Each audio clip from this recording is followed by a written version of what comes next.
No fluke the first. Was apparently backed off since the occupation began.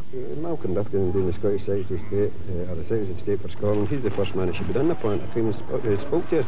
He's never showed near all he's done is told us for London that he's going to support us and going to support us. He's never showed us anything physical. Never showed us anything physical, that how he's going to support us.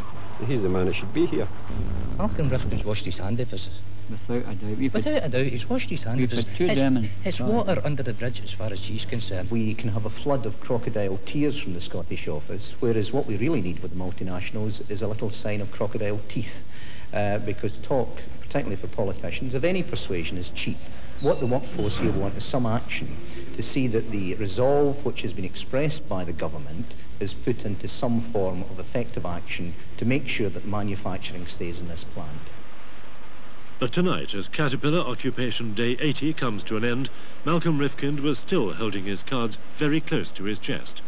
We share the concern expressed by almost everyone in Scotland that the decision by the Caterpillar company is almost impossible to understand, that it was the wrong decision, and it's one that has led to great unfairness towards the local workforce as a consequence of the proposal to close.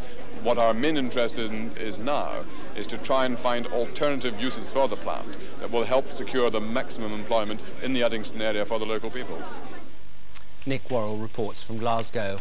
Well, tonight it appears to be Newsnight making the news with its poll on the prominent on all the front pages. Guardian, Labour slumps again in poll. Its political analyst says the poll is devastating. The Independent poll keeps Labour in third place. That's again the Newsnight poll. Tornado, fresh setback over missiles in the Times. So again, the fighter plane in real trouble there. The Financial Times goes on the dispute with Japan. Tokyo minister hits hopes for C&W telecommunication bid.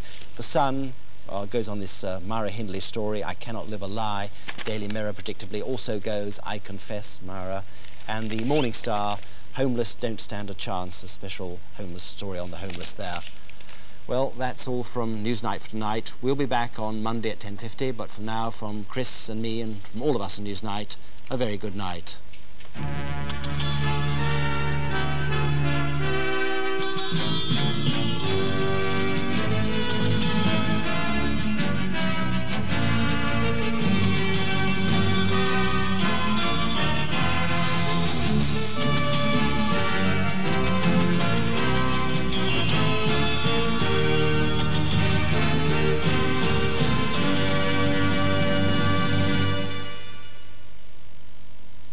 In 5 minutes, we've an additional report on the historic jewel auction in Geneva. First, we'll see what gems the weather has in store for us with Ian McCaskill. Hello.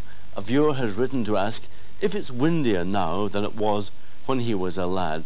Well, the answer to that is probably no, in spite of high-fibre diets. But we can say that there is perhaps a greater frequency of raw, cold easterly winds now than there was, say, 30 years ago, and this may be giving that impression. In fact, we're enjoying some of those lovely, cold, strong easterly winds across many parts of the country just at the moment round this slow-moving major depression down in Biscay. Now, this one isn't going anywhere very quickly at the moment, so more winds tomorrow, but the detail is important. A little low is developing near France here, and that is going to deepen and move northwards and spread yet another burst of rain northwards across the southern half of Britain during the course of tomorrow, and then northwards into northern Britain, we think, for Sunday. So very changeable weather to come, but less cold and possibly brighter weather getting into southern Britain on Sunday. More of that in just a moment. Let's look at the chart for tonight.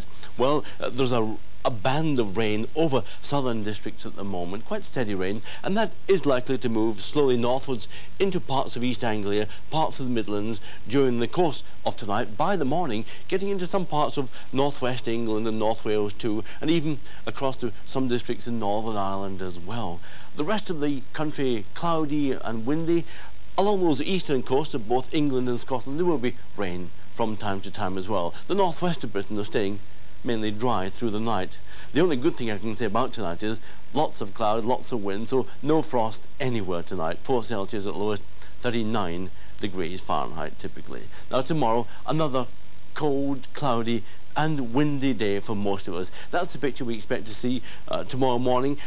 Thicker cloud along those eastern coasts of both England and Scotland with with rain in places, still perhaps the odd spot of rain tomorrow morning in Northern Ireland. Many central and western parts, though, dry. There could even be a little bit of sunshine in some western areas of Scotland. Now, as we go through the morning, another bubble of rain coming northwards from France and getting into some of these southern districts of England there. And then, as we go through the afternoon, that rain moving northwards across Wales, central and southern England, and possibly getting as far north as Aintree by the middle or end of the afternoon. Northwest Britain, though, staying mainly dry, but pretty cloudy, pretty cold, pretty windy everywhere too. Those are the winds and temperatures tomorrow afternoon. Still disappointingly low, especially near that North Sea coast. 5 for April, a great disappointment, 41 degrees Fahrenheit. Strong easterly winds, as you can see, over pretty well the whole country. Slightly less windy weather in the south there. Sunday, well, becoming brighter, we think, over central and southern parts of England and Wales. Brighter, but with heavy showers from time to time. And that band of rain will have by then moved northwards into Northern Ireland and Scotland. But let me finish up with a summary of tomorrow's weather. There we are, rain in places and some more persistent rain spreading northwards during the course of the day. Good night. The late film in 15 minutes concludes our season starring Ida Lupino with the thriller Out of the Fog. Before that, a special programme on the auction of the jewels of the Duchess of Windsor, which ended in Geneva tonight. The total sum raised was a record £31 million. BBC Television's court correspondent Michael Cole has been following the story of the sale of the Uncrowned Jewels. Good evening, ladies and gentlemen. I must first ask, can New York hear us clearly? Ladies and gentlemen, the jewels of the Duchess of Windsor. Lot 1. And I shall open this at 7,000 francs. 7,500 I'm bid, 7,500, 8,000 francs.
In Geneva, 1,500 people crowded into a circus tent for the greatest jewellery show on earth. The Duchess's famous flamingo brooch became the symbol of the show.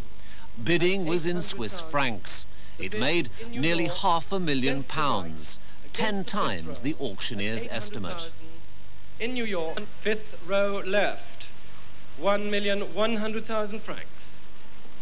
100,000, 5th row left, all finished. À juger, 5e rang à gauche.